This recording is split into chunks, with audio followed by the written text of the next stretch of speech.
Hello everyone, welcome back to my channel. আমি পায়েল চলে এসেছি তোমাদের সাথে আর একটি নতুন ভিডিও শেয়ার করতে। আজকে ছিল নবমী, আজকে নবমীর সন্ধ্যা। আমি দাদু আর বুনু বেরিয়ে পড়েছি কৃষ্ণনগরের ঠাকুর দর্শন করতে, রাতের ঠাকুর দর্শন করতে। তোমরা অবশ্য আগের ব্লগটা হয়তো দেখে নিয়েছো, সেটা সকালে বেরিয়েছিলাম। তো এখন রাতের আলোকসজ্জাও দেখব আর প্রতিমা দর্শনও করব। এটা যেতে যেতে প্রথম প্রতিমা দর্শন আমাদের। এটা ছিল বেলেডাঙ্গার বারোয়ারি পুজো। তো বেলেডাঙ্গার বারোয়ারি পুজোর প্রতিমা ভীষণ সুন্দর লাগলো। তো তারপরেই আমরা রাস্তার পাশে কিছু দেখতে পেলাম যে সব মাদল বাজাচ্ছিল, মাদল বাজিয়ে ভীষণ সুন্দরভাবে তাদের নাচ প্রদর্শন করছিল।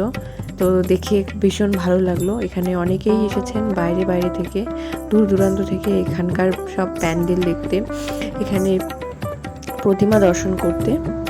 আমিও এখানকার কথা ভীষণ শুনেছিলাম যে বেশ ভালো পুজো হয়, তাই আমিও এবার এখানকার জগদ্ধাত্রী পুজো দেখতেই এসেছি। আমিও বাইরে থেকেই এসেছি। তো যাই হোক, নাচ টাচ ভীষণ ভালো লাগলো। তারপরে আমরা এখানে নেক্সট চলে যাচ্ছিলাম রায়বাড়ির ঠাকুর দেখতে। দাদু বললো রায়বাড়িটা নাকি রাজা কৃষ্ণচন্দ্র রায়ের নাকি কোনো এক বংশধরের বাড়ি। তো ওখানেও নাকি বেশ ভালো করেই পুজো করে। এই যে দেখতেই পাচ্ছ, এটা হচ্ছে রায়বাড়ির পুজো। ভীষণ ভালো করেছে, এত সুন্দর সাজিয়েছে, বেশ ভালো লাগলো। এখানে অনেকজনই এসেছে ঠাকুর দেখতে, বেশ ভিড় ছিল। আজকে নবমী, ভীষণ ভিড় ছিল।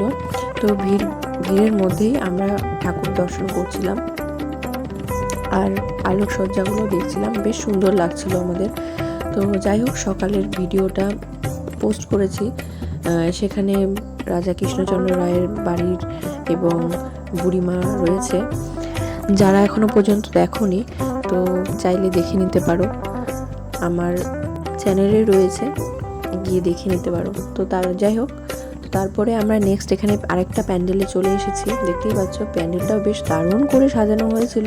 এখানকার যতগুলোই আমি প্যান্ডেল দেখছিলাম এবং প্রতিমা দর্শন করছিলাম, আমার ভীষণ ভালো লাগছিল যে এরকম প্যান্ডেল আমি আগে কখনো দর্শন করিনি। এত সুন্দরভাবে সাজিয়েছে, এত সুন্দর কারুকার্য, ভীষণ ভালো লাগছিল।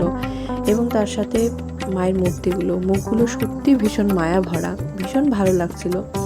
তো এটা ছিল পরের প্যান্ডেল। তো এখানে নর্মালি সব দেখলাম যে সব বোতল, যে সব প্লাস্টিক বোতল দিয়ে সব প্যান্ডেলটাকে সাজিয়েছে।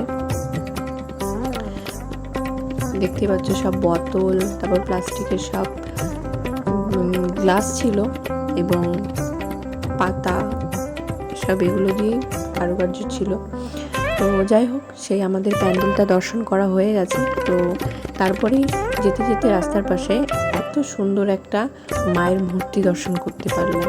ভীষণ ভালো, ভীষণ সুন্দর সত্যি। এখানকার ঠাকুরগুলোর প্রত্যেকটা ঠাকুরেরই মুখগুলো ভীষণ সুন্দর।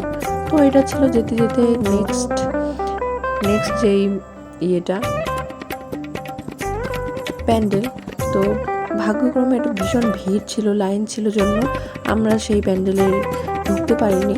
তো ভীষণই ভিড়ের জন্য আর দেখলামও না। কয়েকটা ঠাকুর দেখেছি, তাও ভালোই কয়েকটা ঠাকুর দেখেছি। তো যাই হোক, ভিডিওটা বড় হয়ে যাচ্ছে। এবারের মতো যতগুলো ঠাকুর দেখেছি এনাফ, অনেক ঠাকুর দেখে ফেলেছি।